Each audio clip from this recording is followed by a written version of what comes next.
En esta ocasión voy a presentar a mi grupo, que está integrado por Adriana Nerelin Díaz Hernández, Carolina Yurico Briones Andonas, Frank Mesa Contreras y ¿quién les habla? Mi nombre es Lidia Isabel Casabanto y en esta oportunidad vamos a presentar un tema interesante: éxito o fracaso de la reforma agraria. En el canal Huayca, en el año 2019, a manera de resumen, nos recuerda el suceso que ha marcado un hito en la historia del Perú: la promulgación de la Ley de la Reforma Agraria en el gobierno del general de Juan Velasco Alvarado y los cambios que surgieron cuando fue ejecutada y sus efectos que se mantienen hasta ahora. Este canal menciona que la Ley de la Reforma Agraria fue un conjunto de reformas políticas, económicas y sociales.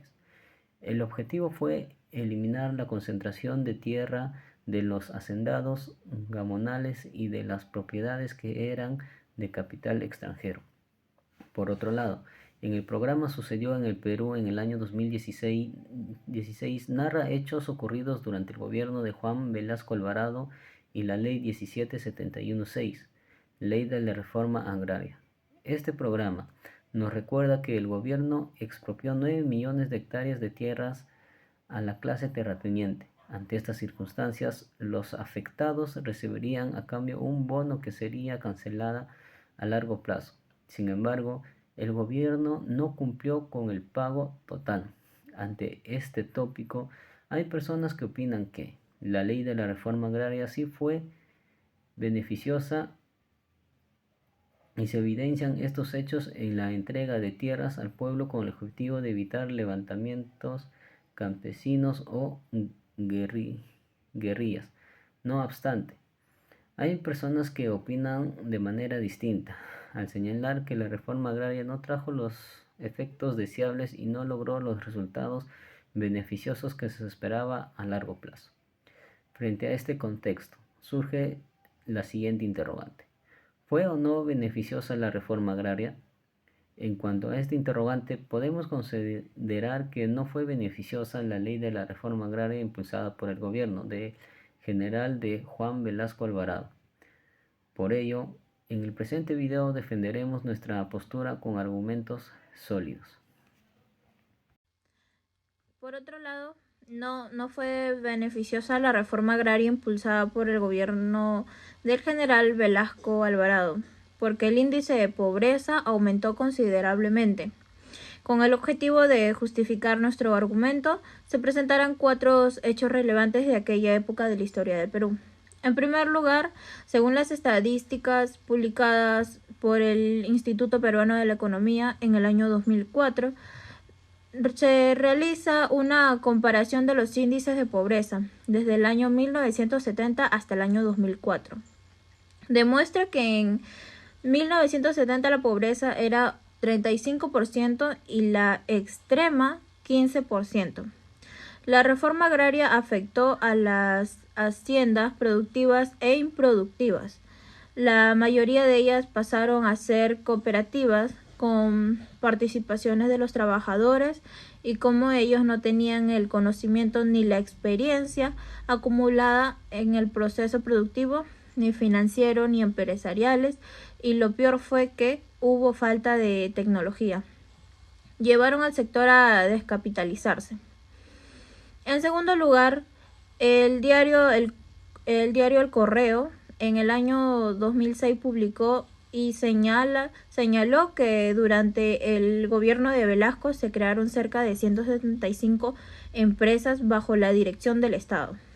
Luego de las expropiaciones, lo que llevó al aumento de la planilla pública en un 83%. Como resultado, la deuda pública creció del 15% del PBI en 1968 al 48% del PBI en 1979. De esta manera, la deuda por personas aumentó 5 veces más. La crisis económica en el Perú se agudizó más aún con el embargo del petróleo en el año 1973. La estocada final sería el golpe de Estado dado por el general Morales Bermúdez el 5 de febrero de 1975. En lugar, en el canal llamado Enterarse, menciona que los indicadores de bienestar bajaron considerablemente, pasado a ser uno de los 3 países con mayor tasa de desnutrición en toda la región. Uno de los objetivos de la reforma agraria fue mejorar el nivel de vida de los campesinos, pero esta situación terminó empeorándolo. Por ejemplo, la canasta alimentaria en 1971 equivale a 27 horas de trabajo en el campo, aumentando a 89 horas de trabajo para 1985. La productividad de los productos agrícolas de los campesinos estaba en el mercado a precios bajos, pues el Estado controlaba los precios. En cuarto lugar, de acuerdo con el programa Lo que sucedió en el Perú, menciona que la expropiación de la propiedad agraria creó más adelante informalidad y abandono de las tierras. Antes de la expropiación eran el principal sector económico y el que mayor contribuía al Estado con impuestos. El Perú era hasta ese entonces un país exportador, después se convirtió en un país dependiente de alimentos. Por otro lado, la política comercial, la realización de importaciones de esta manera terminaría perjudicando directamente al consumidor, inclusive al producto que requerían de ciertos insumos para mejorar su producción. Frente a lo expuesto, no fue beneficiosa la reforma agraria en el gobierno del general Juan Velasco Alvarado. En conclusión, la reforma agraria, impulsada por el gobierno del general Juan Velasco Alvarado, no fue beneficiosa, ya que los resultados por el colapso económico, generando un crecimiento de las tasas de niveles de pobreza en el país. Conocer estos hechos relevantes de este periodo de la historia de Perú nos permite hacer una pausa y reflexionar como ciudadano y como nación, a fin de que estos acontecimientos no se vuelvan a repetir, sino por el contrario, sean conocidos y superados. La expropiación de tierras podría haber sido selectiva en aquel entonces, pues algunas haciendas ya habían hecho cambios a favor de la producción y del buen trato al trabajador. Además, la reforma agraria pudo haber sido también un éxito. Si no hubiese sido tan radical, los efectos pudieron haber sido de manera lenta, previamente a ellos, conociendo la realidad profunda de cada región.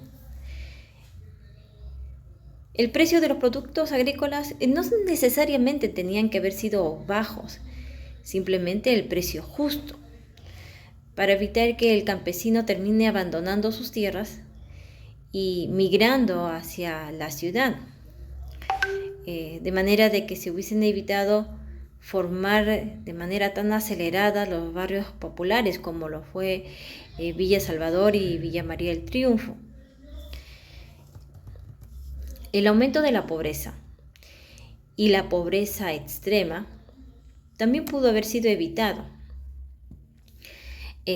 Previos acuerdos que pudieron haberse llevado a cabo como pactos entre las industrias nacionales y aquellas de capital extranjero. Podemos ver entonces que un régimen dictatorial, golpista, como nos muestra la historia, no nos trae muchos beneficios, sino por el contrario, retraso y un debilitamiento en todas las aristas que comprometen en el desarrollo y progreso de un país, ya sea en lo económico, en lo político y en lo social. Muchas gracias por su atención y eso fue con respecto al tema de hoy.